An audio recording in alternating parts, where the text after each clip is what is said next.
Bueno, el embajador Riesler nos estaba contando sobre cómo él conoció a su mujer, la archiduquesa imperial y real, doña Alexandra de Habsburgo, con la cual después se casó. Y yo le voy a pedir que nos termine de contar eso, pero después nos cuente también la situación en Europa en general y el mundo, la Guerra Fría y las circunstancias que a él le tocó vivir en esa época. Así que, embajador, primero terminemos de que nos cuente sobre su mujer, la nieta del último emperador del Imperio Austrohúngaro. Mira, nos casamos el 15 de septiembre del 84 y ha sido un matrimonio muy feliz. Alejandra es una santa. ¿Qué más quiero decir? Una maravilla. Bueno, después de eso siguió el trabajo en un marco en esa época en Europa, en que todavía, pues ya había sido desde que yo había llegado allá, pero estábamos en plena Guerra Fría. En la Guerra Fría habían ido, eso sí, cambiando un poco las tácticas, no necesariamente las estrategias, pero las tácticas políticas habían ido moviéndose. Pero antes de entrar a la Guerra Fría, tu mujer no podía volver a Austria en esa época, bueno, todavía, ¿no? No podía. Los Habsburgo en general. No cuando me conoció a mí, antes. Ya. Hasta una cierta edad, en su adolescencia más o menos, no podía porque había una ley austríaca que prohibía a toda la descendencia del emperador entrar a Austria. Ya. Además de que les habían confiscado todos los privados inclusive. Qué brutalidad, ¿eh? Y después de eso hubo un recurso a la Corte Europea de Derechos Humanos y la Corte Europea de Derechos Humanos estableció que no se podía sancionar a quien no existía a la época de la sanción, en que se estableció la sanción. Entonces, o los hechos que habían hecho motivado la sanción. Entonces, la generación joven pudo entrar a Austria, no mi suegro.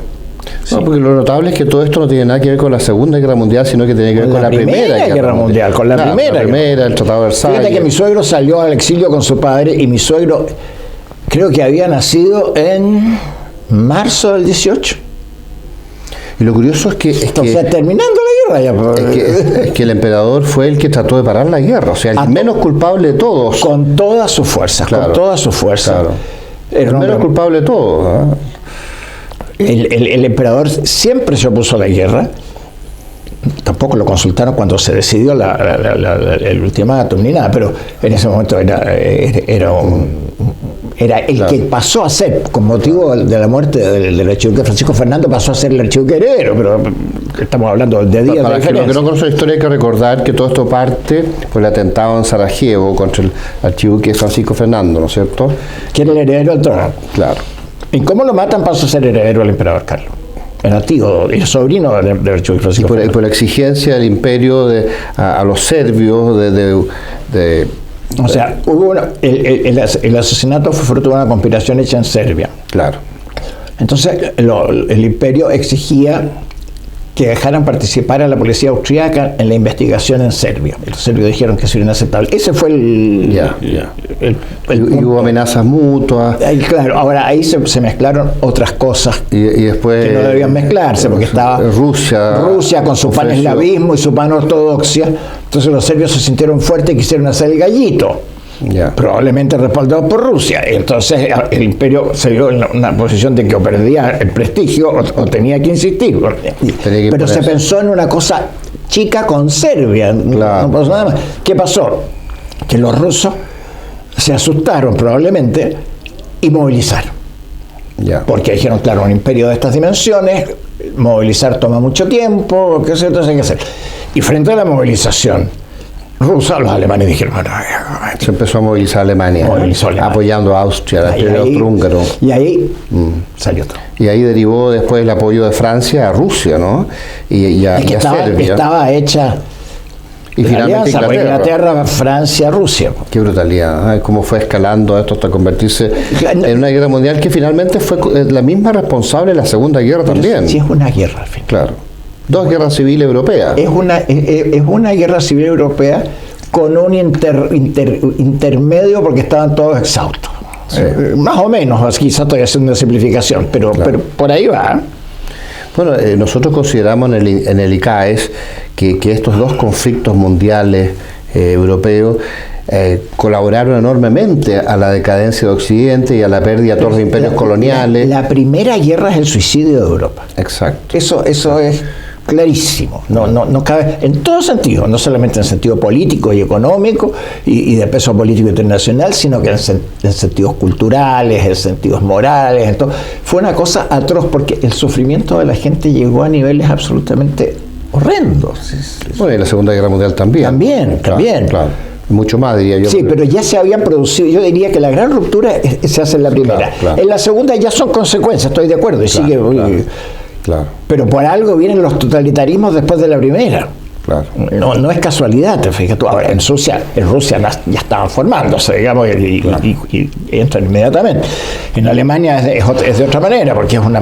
Pero esto es la clave para la decadencia de Europa, y al final de la Segunda Guerra Mundial emerge Estados Unidos y emerge la Unión Soviética. La gran potencia y la otra gran potencia. Los dos imperios periféricos de Europa, en reemplazo del poder europeo que era central en el planeta, ¿no? Claro.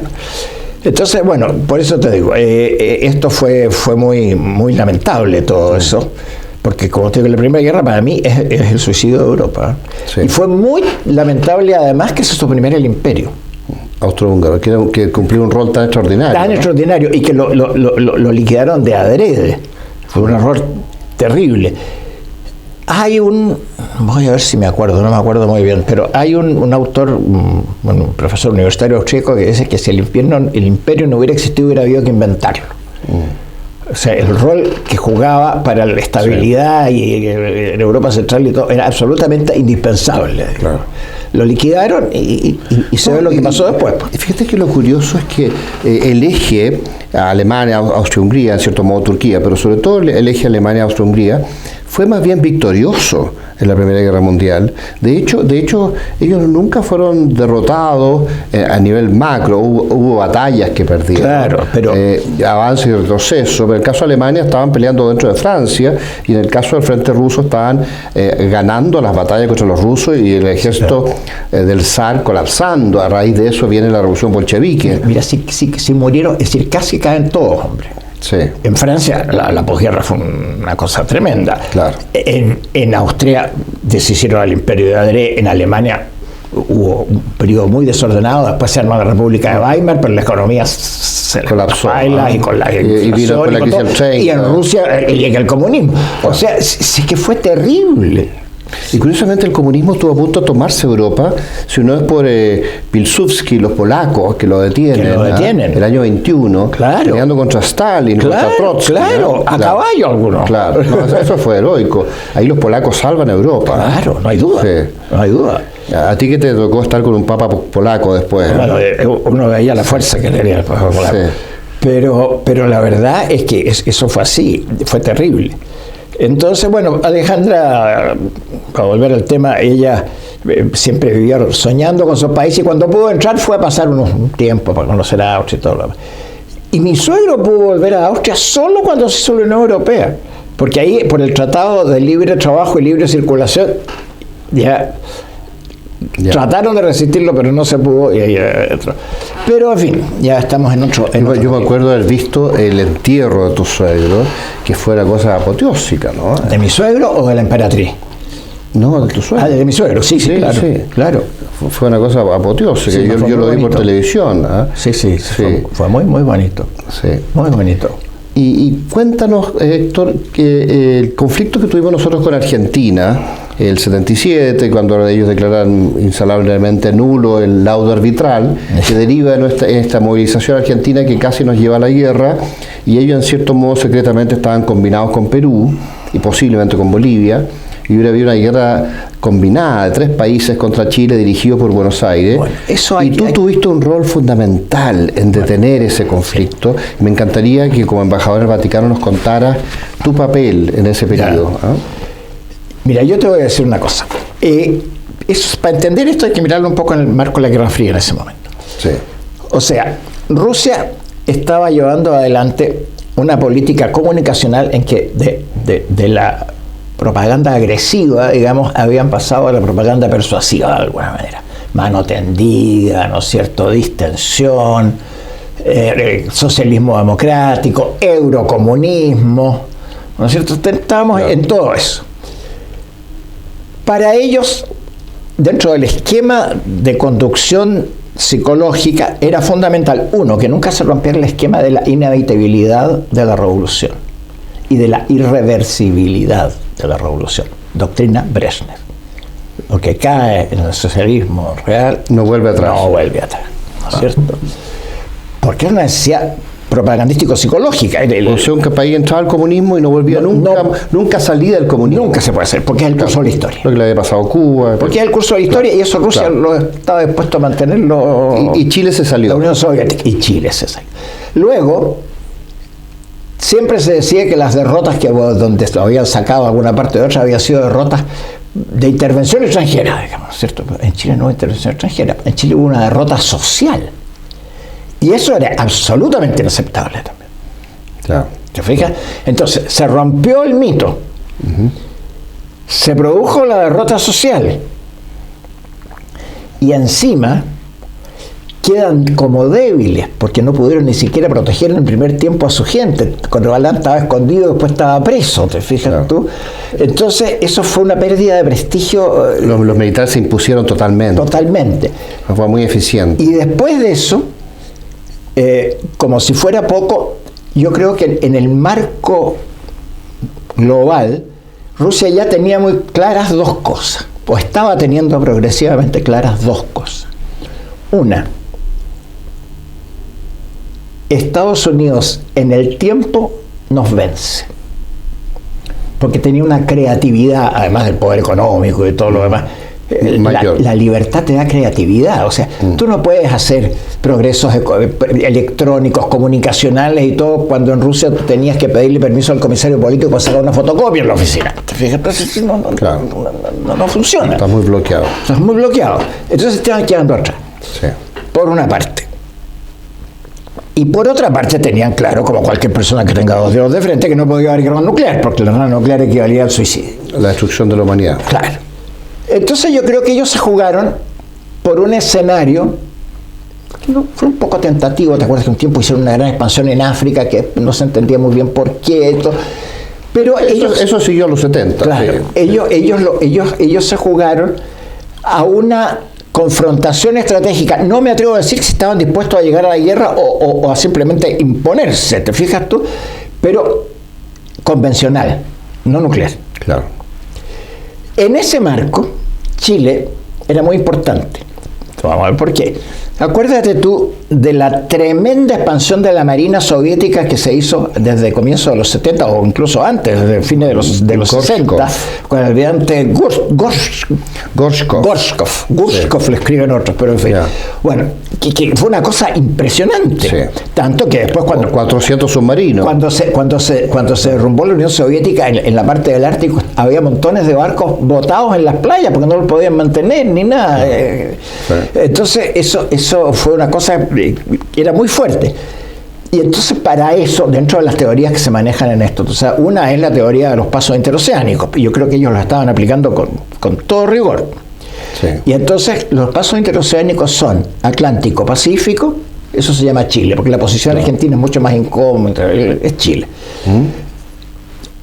Atlántico-Índico es Sudáfrica. Claro. Y Índico-Pacífico va desde Vietnam, que no es casualidad tampoco hay la guerra de Vietnam, te fijas tú, ni tampoco la acción americana después en Indonesia, te fijas tú, y después que seguía la cosa en Filipinas y en todo, pero hasta la zona del mar del sur de China. El control del paso. Claro, entre Vietnam y Filipinas. Claro, sí. El control del paso. Entonces Chile era el control de uno de los tres pasos, vital. Claro. Porque comprendes que el canal de Panamá, con un equipo de terrorismo o con unos cuantos misiles lo vuelan. Claro. Lo mismo que el canal de Suez. Claro. Son indefendibles, te fijas tú. Claro. Hoy, en nuestro tiempo era distinto, pero ahora son indefendibles. Entonces, el paso era absolutamente central. Claro, el Estrecho de Magallanes, el Mar de Drake, claro, el Cabo de Horno. Absolutamente central. Entonces, eso fue muy importante. Luego, la inversión en subversión cultural y política, te diría, que había hecho la Unión Soviética en toda América Latina era muy grande, a partir de Cuba, desde Cuba, claro. ¿No es cierto? Y Chile para eso también era muy importante. Y toda la red guerrillera. Toda la red guerrillera. Claro. Para eso Venezuela. También Chile era muy importante. Claro. ¿Te fijas? Claro. Y además Chile pesaba de alguna manera como un modelo democrático. Veíamos el terrorismo en Argentina, en Uruguay. Claro. En Brasil había sido antes, pero los brasileños lo habían controlado. Pero Chile pesaba como un modelo democrático. Claro. Entonces, el tener un gobierno socialista, entre comillas, marxista, pero que se presentaba como democrático, era un capital publicitario, ¿te fijas tú? Claro. Y eso se le vino abajo también. Sí. Entonces, para la Unión Soviética fue una cosa espantosa. Había un embajador italiano que se llamaba Ayó, me acuerdo muy bien, que había hecho toda la carrera prácticamente detrás de la cortina de hierro y terminó muchos años embajador en Moscú. Ya. Y después ya estaba jubilado. Yo un día en Roma se me acercó y me dijo, explíqueme una cosa. ¿Qué hicieron ustedes para enfurecer a la gente del Kremlin hasta ese punto? Claro. Porque yo en los 40 años que he estado en esto, nunca vi a la gente del Kremlin tan furiosa como cuando cayó allá. Ya, claro. Eso dice algo. Claro. Más que algo, ¿no es cierto? Ahora, las dimensiones de la campaña publicitaria contra Chile confirman lo mismo. No, y las distorsiones. No, pero las distorsiones podemos hablar, pero el porte, o sea, la importancia, si tú no tomas esto que hemos dicho en consideración, la importancia de Chile en el concierto internacional no guarda relación con la inversión y la dimensión de la campaña que se hizo. Uh-huh. Ninguna, pero ni de lejos. Ya. O sea, hay un principio en filosofía, ¿no es cierto?, que cuando un efecto no es proporcional a su causa, hay que ver que hay otra causa operando. Mira, esta es la causa. ¿Te fijas tú? Claro. Entonces, eso fue una cosa impresionante. El afán de venganza de la Unión Soviética. Y de prevenir para el futuro y de recuperar. Que no claro. no puede quebrarse el dogma de la irreversibilidad de la revolución. Bueno, ellos intentaron presionar mucho en combinación con Perú, que era un gobierno socialista. Voy a llegar ahí, ¿eh? Ya, voy a llegar muy ahí. bien. Entonces, fíjate que Paul Johnson, en tiempos modernos, dice que el último triunfo de la KGB fue la campaña publicitaria contra Chile. La campaña comunicacional, mentirosa y qué sé yo, contra Chile. Yo no sé si fue el último, yo creo que la KGB ha obtenido varios más. Yeah. Pero ese fue muy grande. Yeah. Y después se cayó la Unión Soviética. Claro. ¿Te fijas tú? Porque los atrasamos. Yo creo que ahí está el punto. En todo este esquema que hemos visto, había digamos, una carta Gantz. Un timing, ¿eh? Un timing, una claro. carta Gantz. Y lo que pasó en Chile los atrasó. Y yo creo que eso tuvo una consecuencia decisiva. Fue derivando en que fueran quedando de paso. Se les empezó a desarmar todo. Entonces, eso te digo ese dato. Luego la campaña contra Chile, en que, como tú me decías, no hubo falsedades que no se dijeran. De todo. Mira, yo una vez estaba en Roma mirando la televisión. Y veo al general Pinochet que dice un discurso. En un cuartel, bueno, general. Y después veo a todos los soldados con un saludo fascista, pero fantástico delante de esto. Y dije, estoy loco, esto no existió nunca en Chile, ¿cómo puede ser? Empiezo a mirar con más detalle, me doy cuenta en qué día estábamos, 14 de julio. Ya. Juramento a la bandera. Ya. A la bandera se jura así. Claro. Pero si tú lo tomas con un gran angular en la periferia del lente desde abajo, te provoca una distorsión óptica y se ve para arriba. Claro. Y eso es lo que vio toda la gente en Europa. ¿Y cómo lo desmientes si la gente te va a decir, yo lo vi? O sea, el juramento de la bandera parecía un saludo nazi. Así, exactamente. Claro. ¿Te fijas? Entonces, eso por ponerte un ejemplo. Notable, yo sé de otro tipo que trabajaba en una agencia de noticias en Roma y que habían llegado noticias de que los primeros días, después del 11 de septiembre, había, ponte tú, 200 muertos o algo así. Y el tipo le dijo, pongan 20.000. O pongan 20.000. Ya. Sí. Porque si no, no hacía noticia. Sí. Bueno, nosotros tenemos antecedentes que fueron como 700 y como 1.500 el primer año, o sea. Claro. Y los famosos 2.000 muertos que hubo casi nada en 17 años, excepto por lo que había de la guerra contra el terrorismo. Claro, pero resulta que esto se dio de una manera muy fuerte. Me acuerdo que había un cardenal que me contaba que él estaba en Bolonia y creo que el mismo día, si no el día siguiente, pero incluso puede ser el mismo día, la concentración, Bolonia era una ciudad muy comunista en ese tiempo, la concentración del Partido Comunista gigantesca contra el golpe de Estado en Chile. Me dijo, pero eso significa que estaban esperando lo que estaba todo organizado, que estaba todo... Demasiado rápido. Claro, Sí. ¿no? Entonces, bueno, Y Perú. ¿Ah? ya, ahora, dentro de este escenario, ellos necesitaban, digamos, revertirlo. Campaña internacional, salvar las cosas, control de daños, todo lo que tú quieras. Pero en lo internacional, las Naciones Unidas, las acusaciones, pero la primera fue vía Perú. Estaba Velasco Alvarado, que era un hombre de izquierda, Claro. le ofrecieron en materia bélica, en otras cosas no le siguió mucho, pero en materia bélica lo que quiso, Sí. ¿te acuerdas tú? Lo sabemos muy bien. Armamento, Sí. todo. Y lo empujaron a tratar de invadir a Chile el 74 y el 75. Sí. 2 veces. Incluso el 76 también al principio. Claro. Ahí se nos enfermó el presidente. Claro, se enfermó y después hubo la famosa reunión de los generales, esa que uno entró presidente y salió otro, digamos, ¿no es cierto? Pero bueno, O sea, ahí entra Morales Bermúdez. ahí entra Morales Bermúdez y ahí cambió el escenario Claro. con Perú. Bueno, eso no funcionó. Estábamos 74, 75, tú me dices casi 76, 76. 78, modificó. 2 años después. 2 años después, Argentina. Y eso no se produce de un día para otro, se lo prepararon. ¿Cómo se generó eso? Yo creo que lo que pasó fue que los militares argentinos, viendo lo que le había pasado a Chile, decidieron que lo más inteligente era arreglarse con los rusos, con los soviéticos, antes.